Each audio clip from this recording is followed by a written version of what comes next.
everyone, welcome back to my channel. I'm Andrea and it's nice to have you guys here. I'm in the same setup as I was for Monday's video. I'm hoping this is going up the same week as Monday's video. If you missed it, Monday's video was a back to school themed fibro chat video, so telling you all about how I have been with going back to school full time as a teacher. It's been a challenge, so I will let you go watch that. I'll have it linked below, or it will be linked at the very end of this video as the most recent video. Today, though, for this video, I don't know if I'm going to call this a summer favorites or an August favorites. It could be an August favorites because they're all things that I have absolutely been loving throughout the month of August, but they are also all things that I have been loving all summer long. So I really pared this down to just my absolute favorite, most used items for August and for the summer. These are kind of my top favorites. So getting in first to the fashion bits, because they're the ones that are taking up the most space on my desk right now. First one is this handbag. It's currently empty because I was using a different one today, but this has been my main handbag for the summer. If I'm not using one of my printed Ted Baker bags, I've been using this bag. This is by Steve Madden. It's got this really cute silk, I think it's polyester, but silk-ish scarf in like this pink and black and white marble print that you can twist around. Sometimes I have it with the scarf on, sometimes I take it off. I have been loving this bag because it fits everything I need on a daily basis. Some of my Ted Baker bags are either really big or they're really small, and my standard everyday things, if I have a big bag, I will fill it, and the smaller bags just don't fit everything. This bag, I like that it's got the twist lock. This bag is practically perfect. The one flaw I have with it is that the strap, the shoulder strap, which is adjustable there, really nice. The strap is attached to the flap. It's not attached to the side. And so when the bag is weighed down and it's open, it's almost impossible to close it one-handed. I have to have one hand to hold it by the bottom and bring it closed and be able to get the clasp to line up and all that stuff. That is the one flaw. It is nice that the strap is removable. I can just unbuckle it here and then slide it through. And I do really like the top handle. It has a good length to the drop, so it fits in the crook of my arm just perfectly. But yeah, if I'm wearing this on my shoulder or crossbody, it can be a challenge to close it back up again. But it fits a lot. So the inside is kind of a faux suede. It's really soft. It's got two pockets here, so I can put my lip glosses and my hand sanitizer and Caudalie spray and all that stuff. It's got a pocket, a zipper pocket in the back, where I usually put my headphones and my spare battery for the Olympus pen.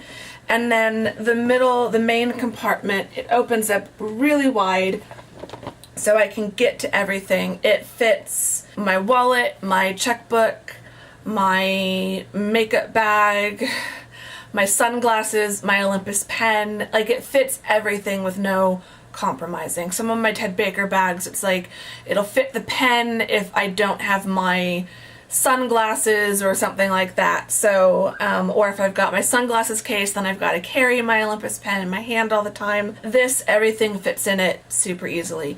So this has been my kind of, after the incident where on my Peach Blossom Ted Baker bag, the handle, the strap broke. After that incident, it's just made me paranoid to have any of my Ted Baker bags be my everyday running around errands kind of bag. This bag has definitely taken some beatings. The seam finishing on the side from the strap kind of moving around has gotten worn out. The handle under here, there's some bits that when they're not covered by the strap or by the scarf are taking some beatings. But overall, it's doing pretty well. There's a little bit of just markings to the hardware, but for the most part it is holding up, and despite wearing denim, I have like minimal transfer on here.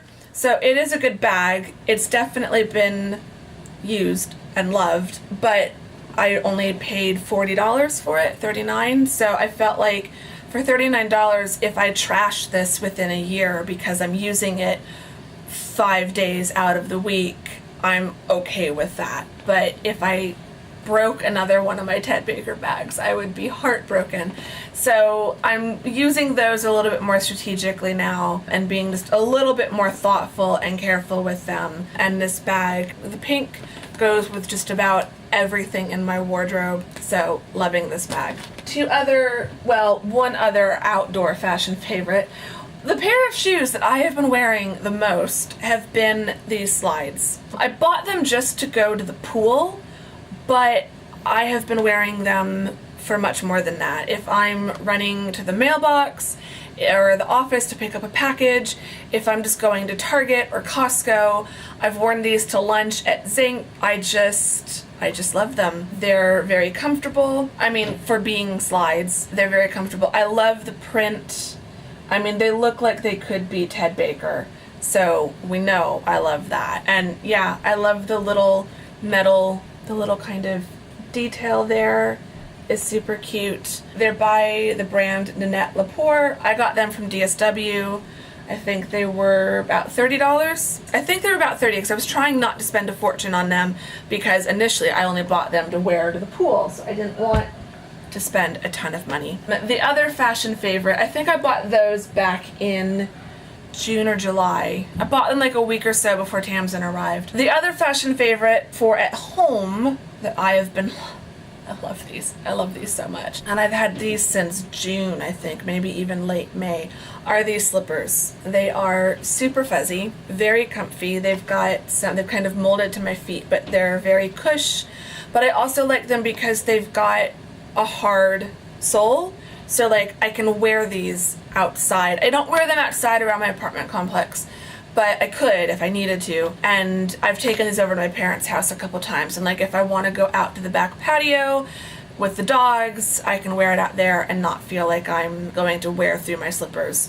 So I love these for just being around the house. They're comfortable if I'm standing in my kitchen, like washing dishes or cooking or something. So I feel a bit more like I'm wearing shoes because they've got the support and the comfort. They're not totally flat because they do have a bit of cushion support for my arches, but they are so soft and snuggly. But because they're open toe, my feet don't get super hot in them the way that they do in my Panda slippers. So as a pair of fuzzy summer slippers, these have been awesome. And I'm gonna put them on right now because I love them. So those are all the kind of fashion things. It definitely tells you what my summer has been like. Slippers for staying at home, slides for going to the pool or just running quick casual errands, and then the handbag for just everything. And I've been using it a lot for teaching, and it's been working great for that. It's nice to have a bag that the pen, my Olympus pen, just fits.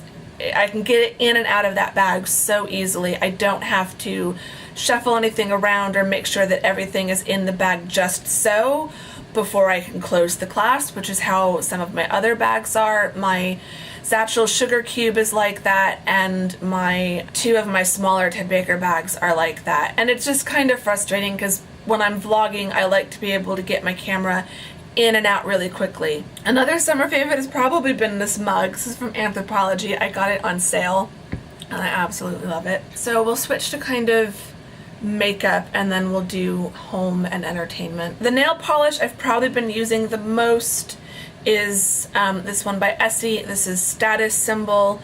It's just my favorite color for summer. It's an almost neon pink. I got a manicure in London at a Ted Baker store a few years ago in a very similar shade. In fact, I went to the Boots in Oxford. Once I got back to Oxford that day, I went through all of the nail polish that Boots carried, all of the different brands, holding up my manicure to the nail polish to try to find a shade that matched, because I just wanted to be able to replicate the manicure when I got home. And I had chosen that color because it was the same color as the lining of the Ted Baker bag I bought that summer. Also the same color as It's a very similar shade to this notebook, which I bought this notebook that summer. And so I just wanted, it's such a bright and happy and fun color. And so after my first bottle kind of died, I searched a bunch of different places here in Phoenix to finally find an Essie counter at Ulta. I think I found this finally at Ulta, but I was looking at Target, I was looking at Walgreens, trying to find this particular shade, and I finally found it. So every summer this is just kind of my go-to color.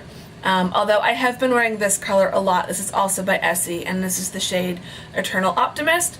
It'll probably be mentioned in the next monthly favorites because I've been wearing this a lot, kind of from mid-August now going into September. So brief shout out to that, but this throughout the summer has been the one I've worn the most. In terms of makeup, throughout the month of August and then even kind of earlier in the summer, there have been 3 products that I've been using consistently as my main base. So the first one is the Aborian CC Cream. I have this in shade Claire, which is the lightest one. I love this. I'm wearing it right now. I just feel like for a CC cream, it does a really good job of balancing everything out, but it's not heavy coverage, and it dries, it absorbs down into a very kind of not super matte finish, but it's not super glowy dewy, like shiny. I get shiny enough from sweating in 115-degree heat. I don't need my makeup to give me a glowy dewy look.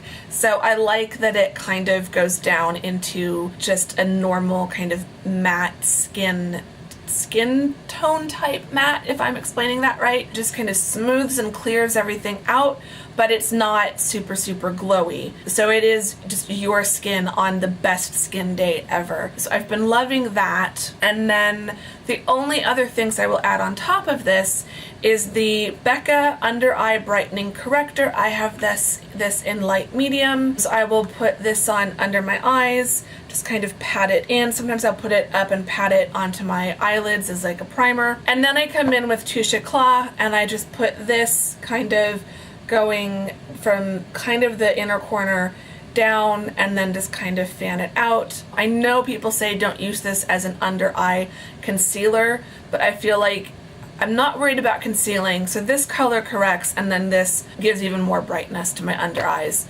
Some days I will use just these. I won't use this, I'll just use these, and then I'll powder everything and I'm good to go. I've been doing that a lot for teaching. I'll skip using this and I'll just do my under eyes and then powder all over, and then I don't have to worry about my face melting off in the heat. Although this does really well in the heat, I will say that. So those have been kind of my 3 favorite makeup items that I've been using consistently. In terms of eyeshadows and mascaras, it's just products that I've already mentioned, or I'm using a bunch of different things, so there hasn't been like one standout favorite, but those 3 have definitely been the standout favorite. My favorite candle for the summer has been the Japanese Plum Bloom by Voluspa, if I'm pronouncing that right. And this is from Anthropologie. It smells so good. It's plum bloom petals and leaves, ripe plum fruit, and crushed currants. I am probably about halfway or more than halfway down, and it's really beautiful because it's got this kind of, I can't remember what they call this glass, but it's got a silver reflective lining and it's got little holes in it, so it does, the whole candle just glows through the glass as it's burning down. So even though you look at it and you would think it would be completely solid, it does have this really beautiful glow. I burn this in my bedroom in the evenings. It's kind of been a nice alternative to lavender. It's very calming and relaxing and soothing, but again, it's not your typical lavender candle. So this has been really nice for the summer. I'm continuing to burn it. I'm going to try to kind of use it up before fall really hits, and then I'll switch to, I like amber scents a lot, or maybe a lavender in there, but Anthropologie has a really beautiful amber based candle. So that's been my, there have been other candles that I've burned, but the Japanese Plum Bloom has definitely like been the mainstay throughout the summer. Getting into the last 2 favorites, kind of entertainment things, and there's just one that I'm going to talk about, and it's an app well, it's a game. I have it on my iPad, and it's the Design Home game. I am obsessed with this game.